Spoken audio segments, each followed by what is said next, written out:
Welcome to new TV Telugu.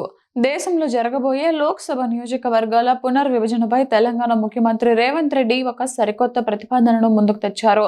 జనాభాను కాకుండా రాష్ట్రాల ఆర్థిక పనితీరును సూచించే స్థూల జాతీయోత్పత్తి ఆధారంగా ఎంపీ సీట్లను కేటాయించాలని ఆయన సూచించారు.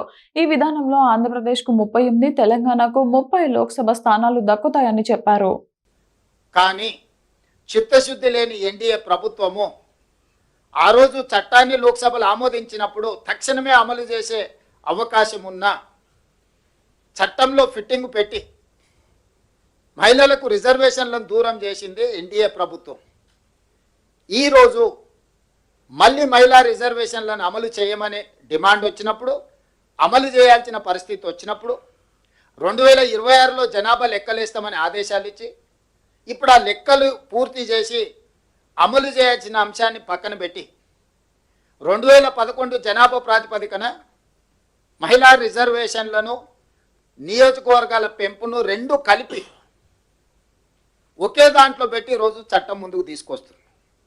అందుకే ఈరోజు స్పష్టంగా మహిళా రిజర్వేషన్లు తక్షణమే అమలు చేయాలంటే ఆ 2026 తర్వాత సేకరించే జనాభా ప్రాతిపదికన చెయ్యాలి అని ఏదైతే మీరు నిబంధన పెట్టినరో ఆ ఒక్క నిబంధనను సవరించుకుంటే 6 నెలల్లోని ప్రక్రియ అంతా ముగిసిపోయి ఎంబడే జరగబోయే రాష్ట్రాలలో శాసనసభ ఎన్నికలలో 33% మహిళా రిజర్వేషన్లు అమలు చేయొచ్చు.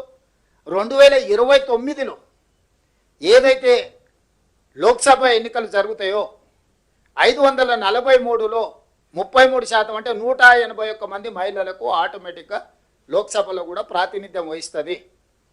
అట్లా అమలు చేయకుండా ఈరోజు సీట్ల పెంపు కార్యక్రమాన్ని, నియోజకవర్గాల పునర్విభజన కార్యక్రమాన్ని కూడా దీంతో పాటు కలిపినరు. ఇక్కడే రాజకీయ కుట్ర, రాజకీయ అసమానతలు, రాజకీయ వివక్ష ఇవన్నీ మిళితమై ఉన్నాయి. అందుకే ఈరోజు కాంగ్రెస్ పార్టీ పక్షాన తెలంగాణ రాష్ట్ర ముఖ్యమంత్రిగా సహచర మంత్రివర్గ సభ్యులు పెద్దలందరి సమక్షంలో నేను నరేంద్ర మోడీ గారికి చెప్పదలుచుకున్న ఒకే ఒక మాట, మహిళా రిజర్వేషన్లకు సంపూర్ణంగా కట్టుబడి ఉండడమే కాకుండా 100% మేము మద్దతు ఇస్తున్నాము. ఉన్న చట్టం ప్రకారము, ఉన్న సీట్ల ప్రకారము 33% మహిళా రిజర్వేషన్లు అమలు చేయడానికి ఏ చట్టం తీసుకొస్తావు లోక్సభలో, రాజ్యసభలో పెట్టు, సంపూర్ణంగా కాంగ్రెస్ పార్టీ మద్దతు ఇస్తుంది. చర్చ కూడా అవసరం లేదు. 2026 సంవత్సరం తర్వాత సేకరించబోయే జనాభా ప్రాతిపదికన రిజర్వేషన్లు అనే ఒక్క అడ్డంకిని తొలగించుకుంటే 6 నెలల లోపలనే మహిళా రిజర్వేషన్లు అమలు చేయొచ్చు. కాబట్టి రేపటి 16, 17, 18 శాసనసభ పార్లమెంట్ సమావేశాలలో తక్షణమే మహిళా రిజర్వేషన్లు ఉన్న సీట్ల ప్రాతిపదికన 33% రిజర్వేషన్లను మహిళలకు అమలు చేసడానికి చట్టం తీసుకురా, మేము సంపూర్ణంగా మద్దతు ఇస్తాము. ఇది తెలంగాణ రాష్ట్ర ప్రభుత్వం తరఫునే కాకుండా కాంగ్రెస్ పార్టీ పక్షాన కూడా మొన్న జరిగిన సిడబ్ల్యూసి సమావేశంలో కాంగ్రెస్ పార్టీ తీసుకున్న నిర్ణయం. 2009లో 17 సీట్లు తెలంగాణకు వచ్చినాయి, 25 సీట్లు ఆంధ్రప్రదేశ్కి పోయినాయి. ఆనాడు 107 అసెంబ్లీలు తెలంగాణలో ఉండే, 187 సీట్లు ఆంధ్రప్రదేశ్లో ఉండే, 119 సీట్లు తెలంగాణకు వచ్చి 175 సీట్లు ఆంధ్రప్రదేశ్కి పోయినాయి 2009లో. సో ఎక్కడ కూడా ఒక రాష్ట్రాన్ని ఒక యూనిట్గా తీసుకొని లోక్సభ, అసెంబ్లీ నియోజకవర్గాలను 2007-8 నియోజకవర్గాల పునర్విభజనలో నిర్ణయం తీసుకోవడం వల్ల ఈ నియంత్రణ వాజ్పేయి గారు ఏదైతే 2001లో చట్టం చేసిండో 25 సంవత్సరాల భవిష్యత్తులో, అంటే 2026 వరకు సీట్ల పెంపు అనేది చట్టపరంగా నిషేధం విధించడం జరిగింది. ఈరోజు నరేంద్ర మోడీ గారు చేస్తున్న చర్యల వల్ల మొదటి నుంచి జనాభా ప్రాతిపదికన ఏదైతే మూలసూత్రంగా పెట్టుకొని నియోజకవర్గాల పునర్విభజన జరిగిందో ఆ ప్రాతిపదికన చేస్తే ఉత్తరాదిన విపరీతమైన జనాభా పెరిగిపోయింది, దక్షిణాదిలో జనాభా తగ్గిపోయింది, జనాభా నియంత్రణకు జరిగింది. కాబట్టి ఎట్టి పరిస్థితుల్లో మేము దానికి ఒప్పుకునేదే లేదు అని తమిళనాడులో స్టాలిన్ గారు, నేను కర్ణాటక నుంచి, దక్షిణాది రాష్ట్రాల నుంచి ఒక పెద్ద ఎత్తున దక్షిణాది రాష్ట్రాల ముఖ్యమంత్రుల సమావేశాన్ని ఏర్పాటు చేసి మేము నిరసన తెలపడమే కాకుండా ప్రధానమంత్రికి లేఖ రాసినాం. మీరు జనాభా ప్రాతిపదికన తీసుకుంటే దక్షిణాది రాష్ట్రాలకు పూర్తిగా వివక్ష, నిరాదరణ, అన్యాయం జరుగుతుంది, దీన్ని ఏ మాత్రం మేము ఒప్పుకునే సమస్యనే లేదని చెప్పడంతో ఇంకో రూపంలో ఈరోజు బయలుదేరారు. దామాషా ప్రకారం అని ప్రోరేటా అంటే 543 సీట్లు ఉన్న దాంట్లో 50% సీట్లు పెంచుతాము అంటే 272 సీట్లు మేము పెంచుతాం, 50% నెంబర్. ఈ 272 సీట్లు ఎట్లా పెంచుతామంటే ఇప్పుడు ఎన్ని ఉన్నాయో దాంట్లో 50% పెంచుతామని. ఫర్ ఎగ్జాంపుల్ కేరళలో 20 సీట్లు ఉన్నాయి, 10 పెరిగితే 30 అవుతాయి. ఉత్తరప్రదేశ్లో 80 సీట్లు ఉన్నాయి, 50% అంటే 40 సీట్లు పెరిగితే 120 అవుతాయి.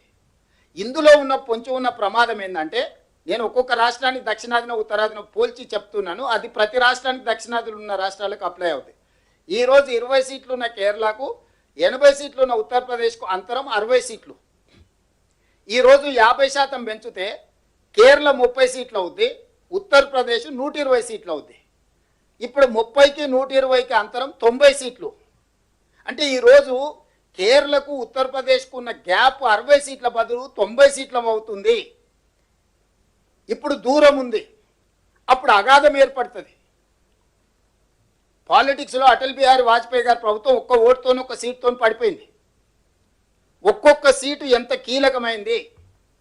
ఈరోజు తెలంగాణలో 17 ఉన్నాయి, ఉత్తరప్రదేశ్లో 80 ఉన్నాయి. ఈరోజు మన గ్యాప్ వచ్చేసి 63. రేపు ఇది పెంచినప్పుడు మనకేమో 26 అవుతున్నాయి, ఉత్తరప్రదేశ్కు 120 అవుతున్నాయి. అప్పుడు 94 సీట్లు మనకు ఇద్దరికి మధ్యలో అంతరం అవుద్ది. ఇట్లా ఉత్తరప్రదేశ్, మధ్యప్రదేశ్, బీహారు, రాజస్థాను, వీటిని బీమారు అంటారు, బీమారు రాష్ట్రాలు. బీహార్, ఉత్తరప్రదేశ్, మధ్యప్రదేశ్, రాజస్థాన్ ఇవన్నీ అత్యంత కీలకమైన రాష్ట్రాలు ఉత్తర భారతదేశంలో. దక్షిణ భారతదేశంలో కేరళ, తమిళనాడు, ఆంధ్రప్రదేశ్, తెలంగాణ, కర్ణాటక ఇవి ఒక భాగం. ఈరోజు మనం ఈ రాష్ట్రాలన్నీ కలిసి పాండిచ్చేరితో సహా 130 సీట్లు ఉన్నాయి. 543లో 130 సీట్లు మనకి తీసేస్తే 413 సీట్లు వాళ్ళ దగ్గర మిగులుతున్నాయి. ఈ రెండింటి మధ్యలో ఈరోజు ఉన్న 412 సీట్లు మనకు వాళ్ళకు ఉన్న మధ్యలో తేడా. ఈరోజు సీట్లు పెంచితే మనం 195 అయితే 50% పెంచితే 130 సీట్లు ఉన్నాయి. ఇక్కడ కేరళలో 20, తమిళనాడులో 39, పాండిచ్చేరిలో 1, ఆంధ్రప్రదేశ్లో 25, తెలంగాణలో 17, కర్ణాటకలో 28. ఇవన్నీ కలిపితే 130 సీట్లు. 50% పెరిగితే మనం 195 అవుతాం. అదే మిగతా ప్రాంతంలో ఉన్న 413 సీట్లు పెంచితే దాదాపుగా వాళ్ళకు 621 సీట్లు, 620 సీట్లు అవుతున్నాయి. ఈరోజు మనకు వాళ్ళకు మధ్యలో ఉన్న అంతరము ఎంతుంది, ఈ పెంచడం వల్ల ఎంత అవుతుంది? ఈ రోజున్న మనకు వాళ్ళకు ఉన్న అంతరము 412 సీట్లు ఉంటే రేపు పెంచే సీట్లతోని 620 సీట్లు అవుతాయి. 208 సీట్లు అదనంగా ఉత్తర భారతదేశానికి అన్డ్యూ అడ్వాంటేజ్. చిన్న రాష్ట్రాలతోని, నేను చెప్పేది ఉత్తర దక్షిణమే కాదు, చిన్న రాష్ట్రాలకు కూడా సమస్య. ఢిల్లీ, పంజాబ్ లాంటి రాష్ట్రాలు కూడా రాజకీయంగా మనుగడనే కోల్పోతాయి. దక్షిణ భారతదేశంతో పాటు చిన్న రాష్ట్రాలకు కూడా రాజకీయంగా ఇది తీరని విఘాతంగా మారుతుంది. అందుకే ఈరోజు నరేంద్ర మోడీ గారికి స్పష్టంగా మేము చెప్తున్నాం, నువ్వు సీట్లు పెంచాలనుకుంటే ఏ ప్రాతిపదికన పెంచాలో మొదట అఖిలపక్షాన్ని బిలువు. అసలు ఏ ప్రాతిపదికన సీట్లు పెంచాలి, ఎన్ని పెంచాలి? 50% పెంచాలని నరేంద్ర మోడీ గారికి ఏ దేవుడు చెప్పిండో అర్ధరాత్రి నిర్ణయం తీసుకున్నాడు, ఉన్న సీట్ల మీద 50% పెంచుతా అంటున్నాడు. నేను ఒక ప్రశ్న అడగదలుచుకున్నాను, ఉన్న సీట్లు ఏ ప్రాతిపదికన ఏర్పడ్డాయి? జనాభా ప్రాతిపదికన మీదనే కదా ఏర్పడ్డది. ఉత్తరప్రదేశ్కి 80 ఎందుకు వచ్చినాయి, ఉమ్మడి ఆంధ్రప్రదేశ్కు 42 ఎందుకు వచ్చినాయి? ఆ రోజు ఉత్తరప్రదేశ్లో జనాభాని లెక్క తీసుకున్నప్పుడు అక్కడ 80 వచ్చినాయి, ఉమ్మడి ఆంధ్రప్రదేశ్లో జనాభాను తీసుకుంటే ఇక్కడ 42 వచ్చినాయి. ఏ జనాభా ప్రాతిపదిక మీద అయితే 543కు మనం చేరినామో దాని మీద సరాసరి బ్లాంకెట్గా 50% అని చెప్పేసి కలిపేస్తున్నావు.